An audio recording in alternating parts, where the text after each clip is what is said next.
Most men live lives of quiet desperation. It's one of my favorite quotes ever because it's true.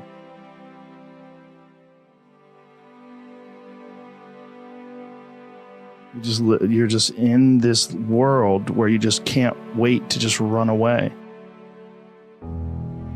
But I think one of the reasons why these people have this deep-seated anger and resentment is there's a bunch of people out there that have these lives that are deeply unsatisfying, because I think there are so many people that are working all day long doing something that is deeply unsatisfying and almost painful to them. Yeah, soul killing. Soul killing. They're stuck in traffic all day, and then they're stuck in a cubicle after that. They relish the time to take a in the bathroom and look at their phone. I mean, they literally do that. That's a highlight of someone's day. They get in traffic on the way home. They get home after that, they're watching television. I think if people have a regular day job, if you could just find one thing that you do as a passion project and just keep building on it, just keep watering it, keep adding fertilizer, keep giving it attention, keep giving it focus, and you can escape. You can escape, and you can be self-serving. You could be okay. You're gonna be okay. Look, man, making furniture feels good.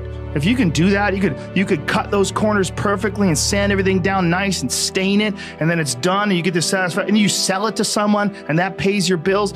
That is infinitely more satisfying than being stuck in some fucking cubicle working for someone that you don't want to work for, having to have these stupid fucking office meetings, talking to people in human resources, sitting down with your supervisor where they evaluate your job performance, and you're not really, you really need to be enthusiastic about this company. This company is your future. This kind of you're like, kill me now. There's a lot of people out there that would way rather do something else, and I hope they understand that they can. And people that are trapped in bad situations, one of the problems is you feel like this is your future and you can't get out of that. There's no hope. There's no light at the end of the tunnel. There's no rainbow. And if you feel like that, that alone can be incredibly defining and limiting. But if you look at yourself objectively and say, okay, I'm in credit card debt, I'm working in a shitty job, I don't like what I'm doing, but I have some ideas. I need to feed those ideas. I need to feed them and water them, and I need to set aside a certain amount of time every day to just try to make those things happen. You can do that. Everyone has a different personality. They have different interests, different things that they would be really satisfied pursuing. That's not encouraged. What's encouraged is go find a job. What's encouraged is go find some place that you can shove yourself into. Go find a square hole that you can stick your round peg and just jam it in there and shave down the top and the bottom so you slide in with all this extra space on the sides and feel like shit for the rest of your life because you need a job, because you're in debt, because you have credit cards, because you have student loans, because that's what everybody does. And so you do it too. That's what's wrong. You have an apartment you have to pay for. You have a car you leased. You have a wife that you have to feed. You have a child you have to raise. You have your mortgage. You have your this. You have your that. And that's where it all comes from.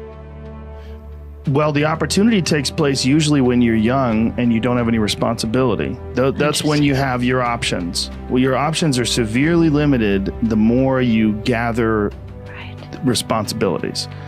Like if I had to, as a 51-year-old father of 3, married man, pays taxes, has a house and a mortgage and a business and all that jazz.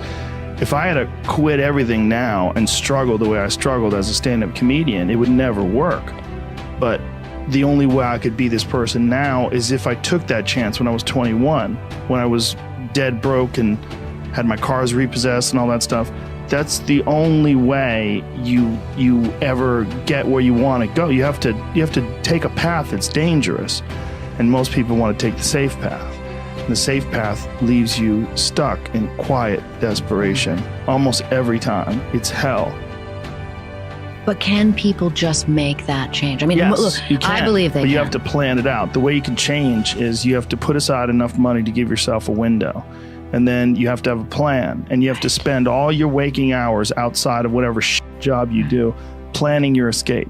And you have to come to the realization very clearly that you f***ed up and you got yourself stuck. So whatever you're doing, you have to do it like your life depends on it. If you're going to try to be an author and you're working 8 hours a day, plus commuting, plus family responsibilities or whatever else you have, whatever time that you have to attack like you're trying to save the world. You're trying to save your life. You don't want to drown. That 1.5 hours a day that you have to write, God damn, you better be caffeinated and motivated. You got to go. You got to get after it. And you got to have discipline. Most people don't have those things. Most people don't understand what it's like to really go for something and to know that the consequences of not doing that are horrific.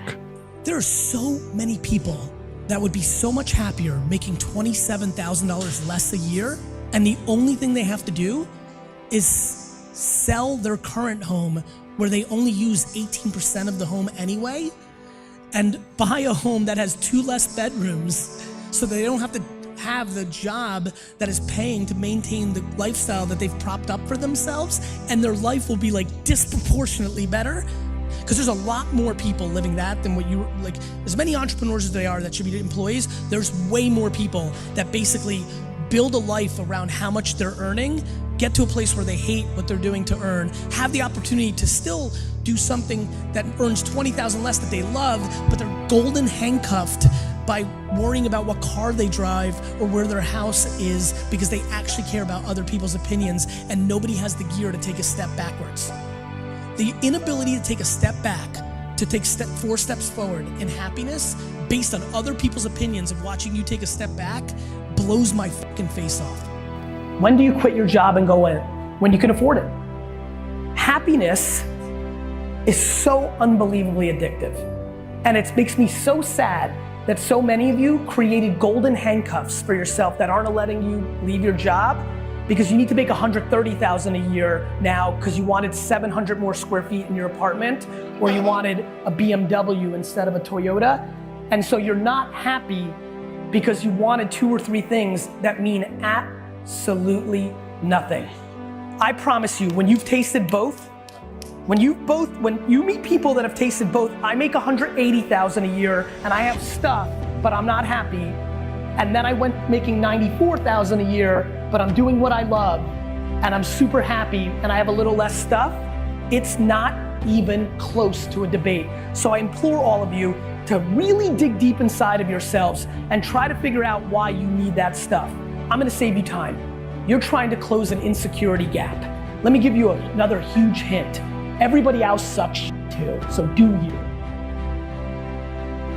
If you're 21 and you have no expenses and you're living at home, you have to go high risk. As soon as you see any blood in the water, you go.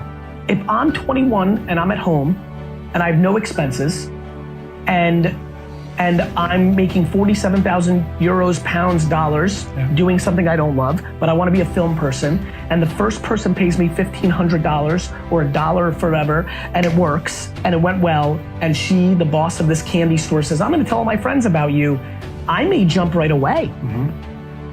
I don't have any concerns.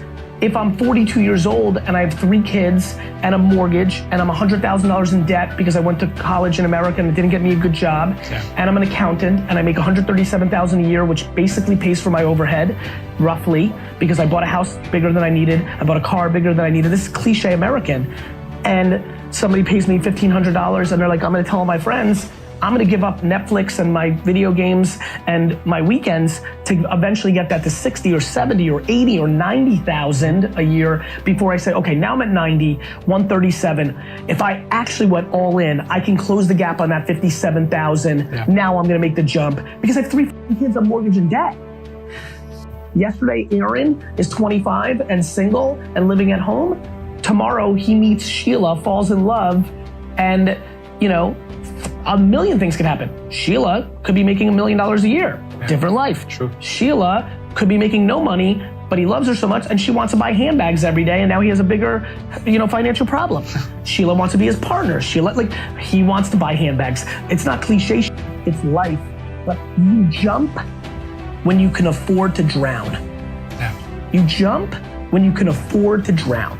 What I mean by that is when you jump into the pool, you have to know that you've never swam before and you might drown. And you have to be able to do that when you can. And at 21 living at home, you can.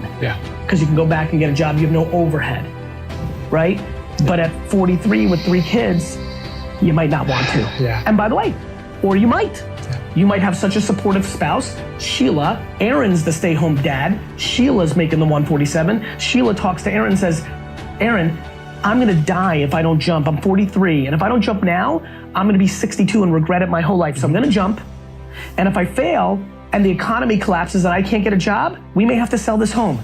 We may have to move in with our parents in Florida. But I have to do that and take the loss in front of everybody's eyes that we're losers and we f***ed up. Because I know myself, and I know if I don't jump now, I'm gonna be miserable for 40 years that I was an accountant for my whole life. The reason I want everybody to live the way I do, which is do not care what other people think, once you go there, you're willing to jump. You're willing to drown. You're willing to move in with your 80-year-old parents and look like losers with your kids because you just don't care. The reason people aren't letting themselves get happy is because they value other people's opinions more than they value their happiness. They literally value their parents, their siblings, their best friends, and society's opinion more than their own happiness. They value, like, you live your life that you value other people's opinions more than being happy.